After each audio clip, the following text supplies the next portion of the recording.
বলি শুনছো? বলি কখন থেকে যে ডেকে চলেছি, শুনতে পাচ্ছ না? বাড়িতে এক টুকরো মাছ যে নেই, কি খেয়ে রাজসভায় যাবে? আচ্ছা, এত বেলায় বললে হয়? হ্যাঁ, রাজসভাতে যেতে দেরি হয়ে যাবে না? আরে বাবু, সবকিছু তো একটা সময় আছে নাকি? হ্যাঁ, এই শোনো, এত কথা শুনিও না তো। বলি আমার তোমার জন্য রান্না করা ছাড়াও না আরো হাজারো কাজ আছে। মাছ খেতে চাও, বলি হাতে সোজা বাজারে চলে যাও। হ্যাঁ, কথা কথা আর কথা। বলি জানো না, সময় মতো রাজসভায় যেতে না পারলে খুদ ধরবার জন্য বসে আছে খোদ খুঁতখুঁতে মন্ত্রী। কাজের বেলায় নেই, সব খুদ ধরা রাজনীতিবিদ।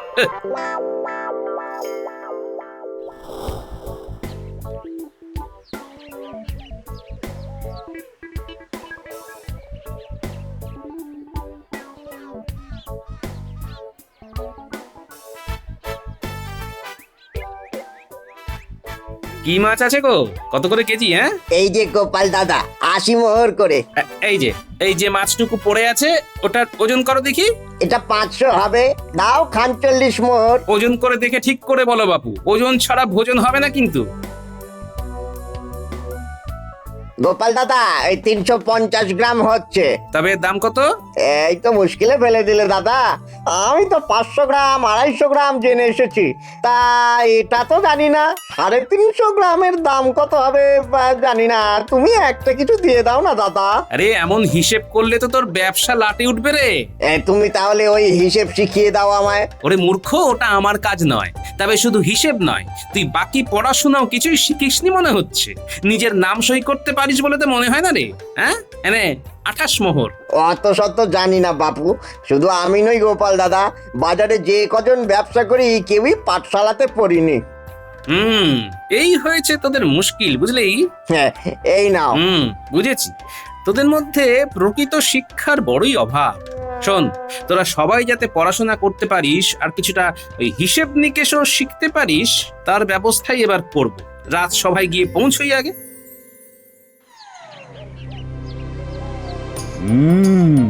আজ রাজসভায় সকলেরই বেশ হাসি হাসি মুখ দেখছি। বেশ বেশ বেশ, সব ভালো আছো তাহলে? কিন্তু গোপাল, তোমার মুখখানা এমন ভার ভার কেন? মহারাজ আজ যেন গোপালকে একটু বেশি আদর দিচ্ছেন। কি হে গোপাল, আজ কি বউ খেতে দেয়নি নাকি? মহারাজ, একটা বিষয় নিয়ে আমি গভীরভাবে চিন্তামগ্ন রয়েছি। আমার মনে হয় আমাদের রাজ্যের জনসাধারণ ওই শিক্ষা অর্জনের ক্ষেত্রে পিছিয়ে রয়েছে মহারাজ। আহা, এমন কথা কেন গোপাল? কিন্তু গোপাল, তুমি বোধহয় ভুলে গেছো যে আমার একটা 10 অধ্যায়ের বই রয়েছে। তার মধ্যে গণিত, বাংলা, ব্যাকরণ, ইতিহাস, ভূগোল সব কিছু রয়েছে। আমাদের পাঠশালাগুলিতে সেগুলো তো নিয়মিত শিশুদের পড়ানো হয়। কিন্তু আমি তো সবার বিদ্যার্জনের সমস্ত ব্যবস্থাই করেছি, তাহলে ফাঁকটা হলো কোথায়? ফাঁক তো একটা আছেই মহারাজ, আর সেই ফাঁকেই পড়েছে সকল। আমাদের রাজ্যের বেশিরভাগ ক্ষেত্রেই লোকজন প্রকৃত শিক্ষা পায়নি, এই কথা বলতে বাধ্য হচ্ছি মহারাজ। কিন্তু সকলের বিদ্যার্জনের ব্যাপারটা করবে কোথায়? অর্থাৎ এত তাড়াতাড়ি তো ভালো পাঠশালা তৈরি করে ফেলা সম্ভব নয়।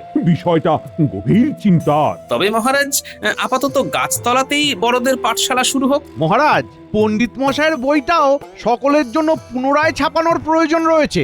বেশ, মন্ত্রী, তুমি বইটা ছাপানোর ব্যবস্থা করো তাহলে। মহারাজ, মন্ত্রী মশাইয়ের গুণাগুণের কথা সকলেই জানে।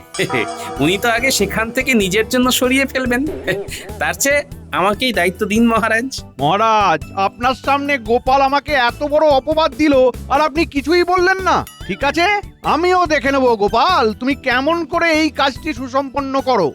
বেশ বেশ, আপনি উত্তেজিত হয়ে পড়েছেন মন্ত্রী মশাই, শান্ত মহারাজ। তাহলে হারাধনের পুস্তকালয় থেকেই এই বইটি পুনরায় ছাপার ব্যবস্থা করছি। বেশ বেশ, তাই হোক। আমি আমার রাজ্যের সমস্ত মানুষকে শিক্ষিত দেখতে চাই, আর তোমাকেই সেই ব্যবস্থার ভার দিলাম গোপাল।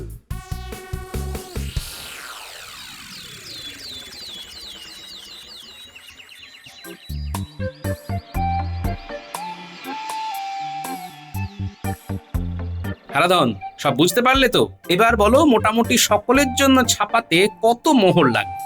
গোপাল দাদা, আমার মোটামুটি ওই 1000 মোহর লাগবে। ঠিক আছে, আমি তাহলে মহারাজকে বলে ব্যবস্থা করছি যাতে তোমাকে কিছু মোহর অগ্রিম দেওয়া যায়। বেশ গোপাল দাদা, বেশ বেশ।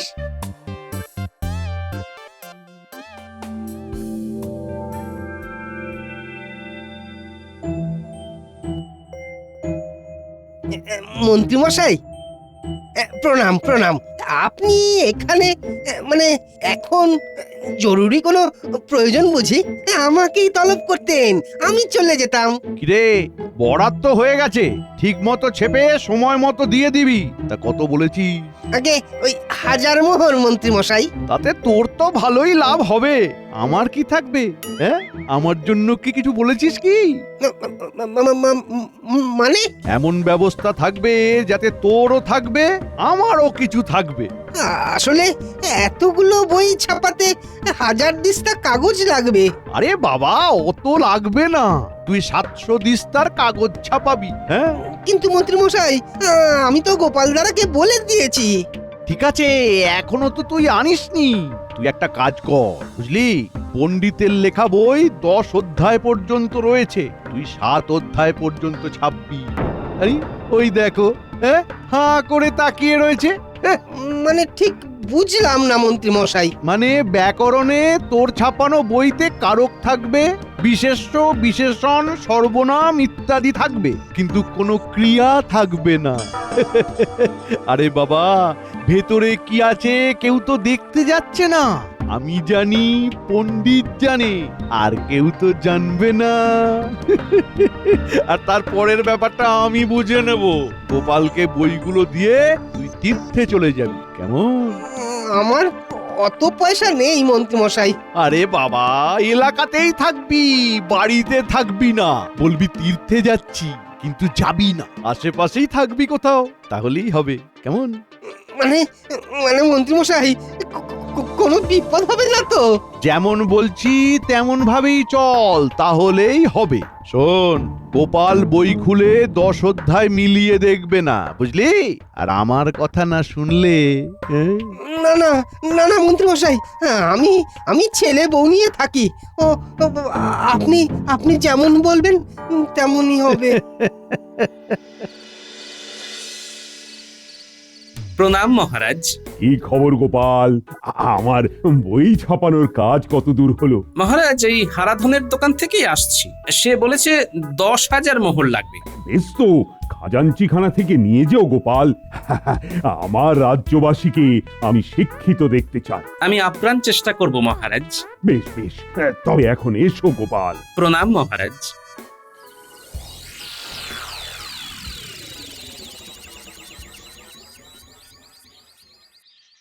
হারাধন, হারাধন, এসো গোপাল দাদা, এসো এসো, এই দাওয়ায় বসো। না, আর বসবো না, আমি তো গরুর গাড়ি নিয়েই এসেছি। সব কাজ সারা হয়েছে তো? হ্যাঁ গোপাল দাদা, তুমি ততক্ষণ একটু জিরিয়ে নাও। এই নাও, এই জল আর বাতাসা খাও। বেশ, ততক্ষণে তোমার লোকেদের বলো গাড়িতে বইগুলো তুলে দিতে। বেশ বেশ, সব ঠিক আছে গোপাল দাদা, সব ঠিক আছে। ওই যেমনটি বলেছিলে একেবারে তেমনটি আছে। শোনো শোনো শোনো, আগামী সোমবার সকালে এই গ্রামের উত্তর প্রান্তের বটগাছের নিচে সকল গ্রামবাসীকে জড়ো হতে হবে। ওই দিন থেকে প্রতিদিন বিকেলে 2 ঘন্টা করে রাজপণ্ডিত মশাই গ্রামবাসীদের বিদ্যাদান করবেন। সবাইকে নতুন পাঠশালায় যাবার জন্য আদেশ দিয়েছেন মহারাজ।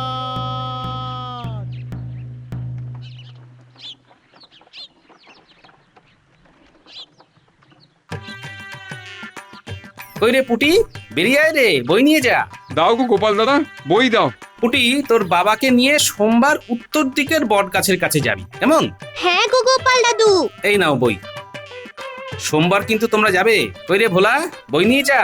আর আগামী সোমবার থেকে বটতলায় পাঠশালা বসছে, সবাই ঠিক সময় চলে এসো কিন্তু। কই গোপাল দাদা, আমাকেও দাও, আমিও যাব পাঠশালায়। তোর বউ ছেলেকেও নিয়ে আসিস। আজ এখন সবার আগে ব্যাকরণের পাঠ দেবো সকলকে।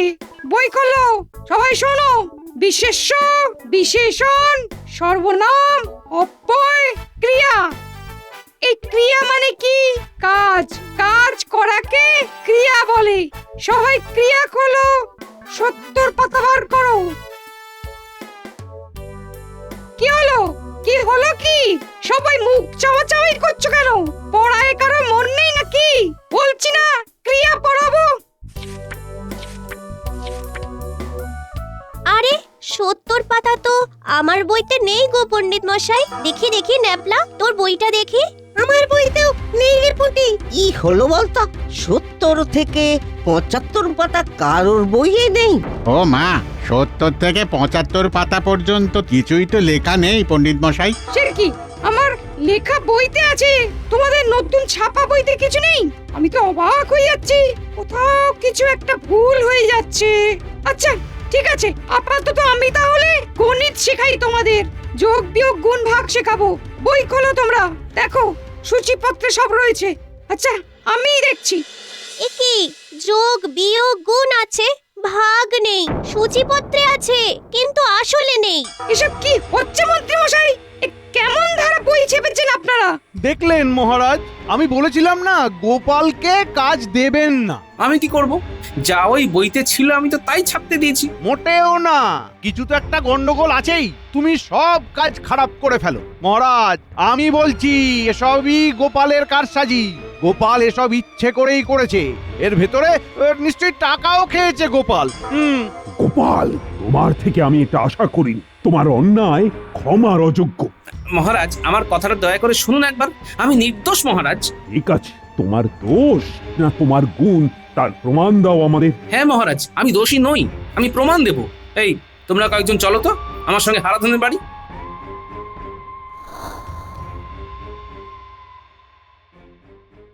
হারাধন, হারাধন।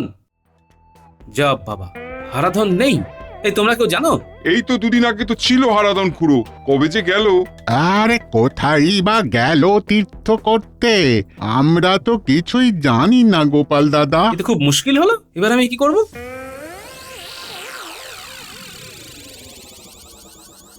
তোমার কাছ থেকে এটা আশা করিনি গোপাল। আমিও বুঝতে পারছি না মহারাজ, কি থেকে কি হলো। আমার প্রজাদের নিয়ে এই ছেলে খেলা আমি কিন্তু কিছুতেই করতে দেব না। মহারাজ মহারাজ, আমি প্রথমেই আপনাকে বলেছিলাম গোপালকে দায়িত্ব দেবেন না। হ্যাঁ হ্যাঁ, আমারই ভুল, আমি লোক চিনতে ভুল করেছিলাম। মহারাজ, মহারাজ আমি জানি আমি নির্দোষ। কিন্তু তোমার কাজ তো সে কথা বলছে না। মহারাজ দয়া করে আমার উপর থেকে বিশ্বাস হারাবেন না, আপনি আমাকে সময় দিন মহারাজ। শোনো গোপাল, যতদিন না প্রমাণ হচ্ছে তুমি নির্দোষ, ততদিন তুমি রাজসভায় ঢুকবে না। যথাজ্ঞা মহারাজ।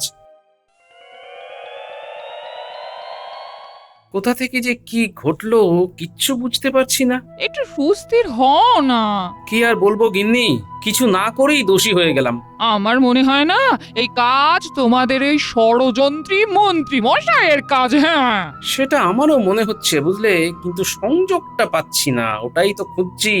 গিন্নি, আমি একবার হারাধনের ছাপাখানা থেকে ঘুরে আসি বুঝলে। আমার তো এখন এই একটাই কাজ, হারাধনকে ধরা। হ্যাঁ হ্যাঁ, এই সাবধানে যেও।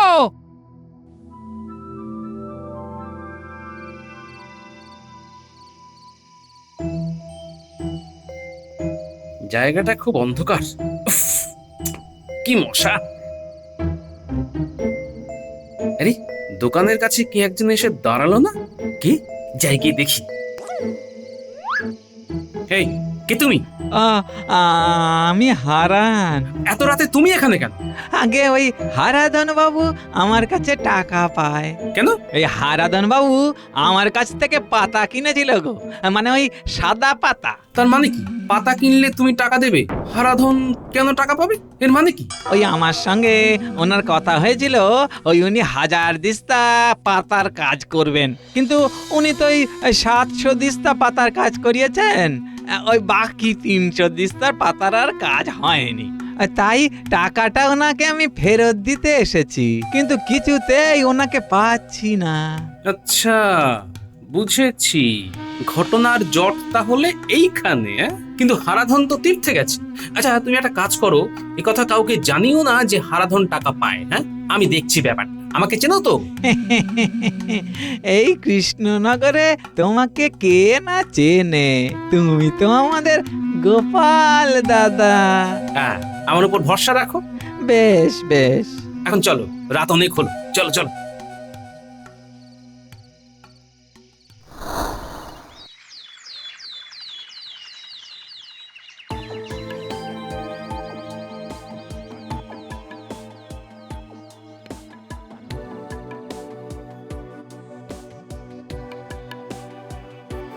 মন্ত্রীমশাই, এত সকালে আপনি উঠে হাঁটাচলা করছেন বাড়ির সামনে, এটা কি প্রাতঃভ্রমণ?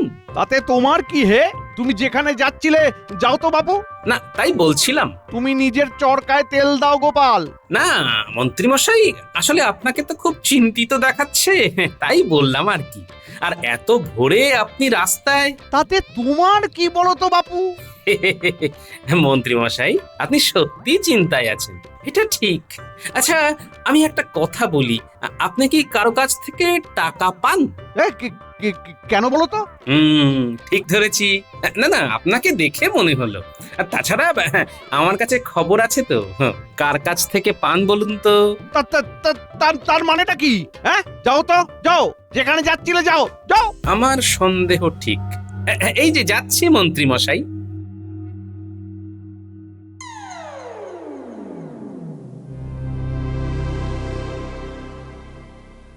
শোন, তোরা বরং আমার একটা কাজ করে দে, বুঝলি? কি করতে হবে সেটা তো বলো গোপাল দাদু। একটা সময়ের পর মন্ত্রী কোথায় যায়, কি করে, কার সঙ্গে দেখা করে, কার কার সঙ্গে কথা বলে, সব আমায় জানাবি। ঠিক আছে। পারবি তো? পারবো দাদু, ঠিক পারবো। আচ্ছা।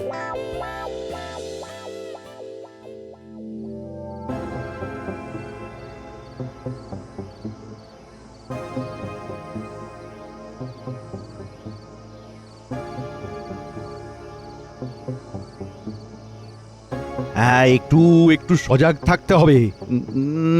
না না, কেউ নেই, কেউ নেই।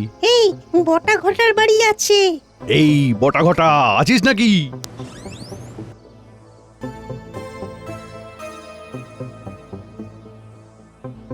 তাড়াতাড়ি ওদের কথা শুনতে হবে। তাই চল। এবারে শোন, ছাপাখানার হারাধনের থেকে আমার 150 মোহর পাওনা আছে। হারাধনকে আমি কোথায় লুকোতে বলেছি তোরা তো জানিস। ওর ওই গোপন ডেরায় গিয়ে বলবি কাল রাতের মধ্যে ওই কাগজ সরবরাহকারীর কাছ থেকে আমার ভাগের টাকাটা নিয়ে আমাকে যেন দিয়ে যায়। জি আজ্ঞে মন্ত্রী মশাই। কাল রাতের মধ্যেই কাজটা শেষ হওয়া জরুরি। গোপালকে আমার বিশ্বাস নেই, ও মনে হয় আমাকে সন্দেহ করছে। কথাটা 5 কান হলে কিন্তু সর্বনাশ। রাজামশাই প্রচন্ড রেগে রয়েছেন, এসব জানাজানি হলে আমাদের শুলে চড়ানো হবে। মন্ত্রী মশাই, বাকি কাজটাও আমরা চুপি সারে ছেড়ে ফেলবো, আপনি নিশ্চিন্ত থাকুন। দাদু, কথা আছে, আমরা সব শুনে এসেছি। কি শুনেছিস? আমরা মন্ত্রী মশাইয়ের পিছু নিয়েছিলাম। মন্ত্রী মশাই ওই বটা কাকা ঘটা কাকার বাড়ি গেল। এবার শোন, আপনি নিশ্চিন্ত থাকুন। উফ, তোরা তো দারুণ কাজ করেছিস রে মন্ত্রীমশাই। বারে বারে ঘুঘু তুমি খেয়ে যাও ধার, এবার জমবে মজা।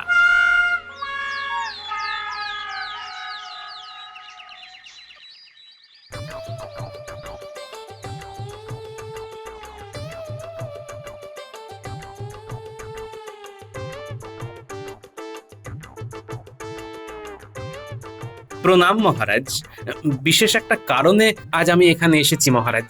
বেশ, বলো। আজ রাতে আপনাকে একটু কষ্ট করে বাইরে বেরোতে হবে। কেন? আসলে আপনাকে নিয়ে আমরা একটা অভিযানে যাব, আর সেখানে গেলেই আপনি আসল খেলাটা নিজের চোখেই দেখতে পাবেন মহারাজ। আসল খেলা মানে? সে গেলেই দেখতে পাবেন, তারপর আপনি আর আমার উপর রাগ করে থাকতে পারবেন না মহারাজ। আচ্ছা বেশ, তবে দেখা যাক। তাহলে আজ রাতেই।